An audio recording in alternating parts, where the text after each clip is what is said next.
Hi, welcome to NARC TV. Today we are at the Green Room at Green Dragon Studios in Stockton.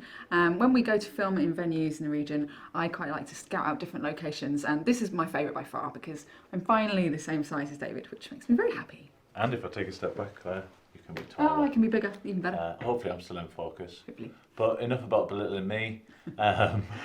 Coming up we have singer-songwriter and indie rock star Holly Rees, you can hear in the background, who has won hearts and minds in the region, the nation, and in Canada and America. Enjoy.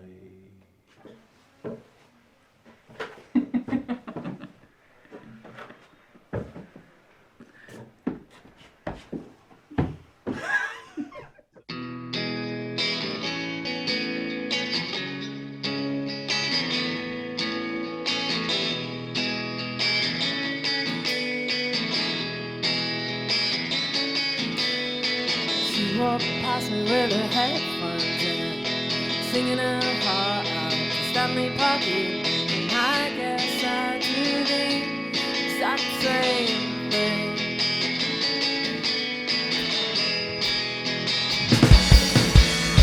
Man on the bench, which is the English baby, is lighting up a joint 'cause he made it through Monday. I wonder if the sunset's better that way.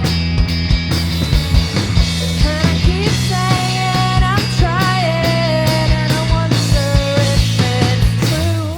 Come on, fly with me till I get cold feet, and tell me to stop messing around.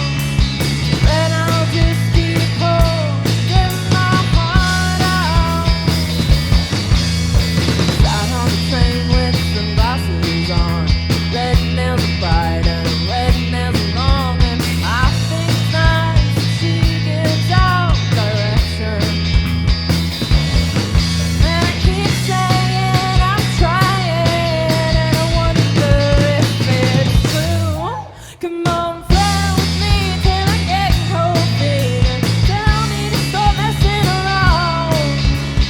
Then I'll just keep holding my heart out. Come on, fly with me till I get cold feet, and tell me to stop messing around. So then I'll just keep holding my heart out. Yes, I never listened when they told me everyone's a little lonely. Yes, I never listened when they told me everyone's a little lonely.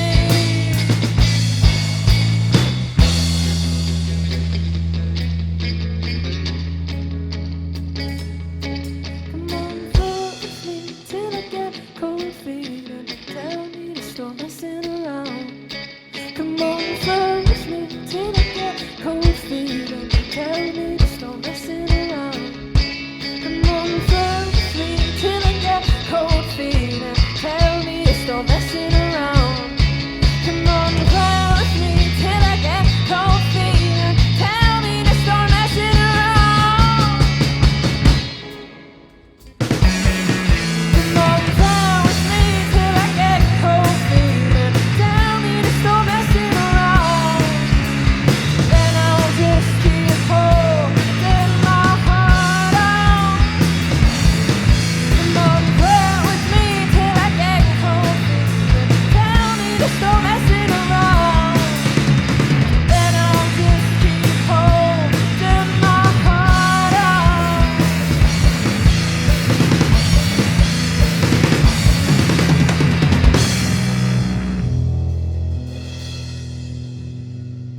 So in terms of your kind of style, you've been compared a little bit to Laura Marling and Courtney Barnett and those sorts of musicians. But where does your kind of music find its roots? What sort of artists do you listen to? I do love Courtney Barnett, so Who doesn't? Yeah. you know. But I think I listen to everything, and I think like especially since starting playing with these guys, it's really cool because I think we've got slightly different tastes. Yeah. So it like all feeds in, which is really nice. Yeah, I think Holly was so like folk driven almost when she was solo, and then we came along, and I mean I grew up on like mid-2000s skate punk, and was like, right, this is what we're doing now. So I think, I loved like Fall Out Boy and Green Day when I was younger, but then I think just because of playing by myself with an acoustic guitar, you get like instantly there's only so in much there. you can do. And I think especially because like for me, I love lyrics, and I think a lot of folk, it's like so lyric central, and it's like telling a story. So it just sort of like went down there, but it wasn't because I was like obsessed with folk music and I didn't listen to anything else because that's not really.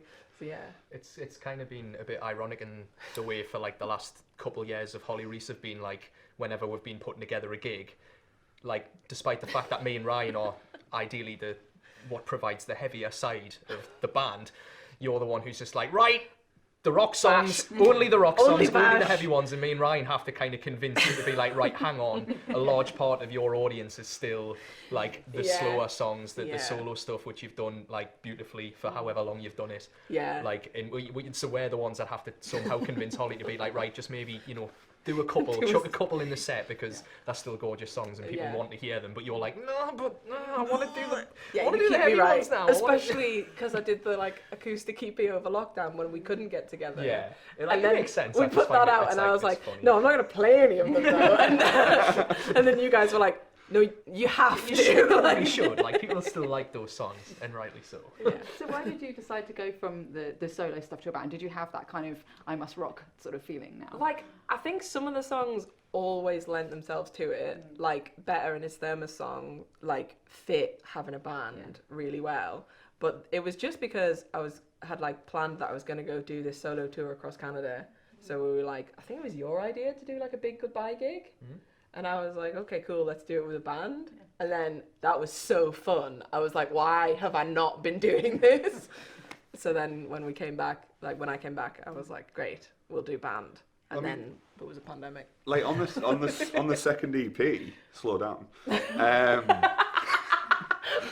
I mean, you did have like not a band, but you had backing on it. Yeah. Didn't you? So it it's was sort a of bit like, more layered. Yeah. So yeah. It was kind of folky, like obviously a lot of folk music does have like drums and stuff into it, and when we started playing together it was probably a bit lighter than what it is now. Yeah, like a lot of the newer songs in particular, that's sort of written for a slightly heavier sound rather than just... I think once we'd done that like goodbye gig, even when I was in Canada on my own, when I was writing, I was like writing with the band in mind, because I wrote English Bay when I was on tour in Canada. And like I knew that was a band song, so I think like since then it's like just has.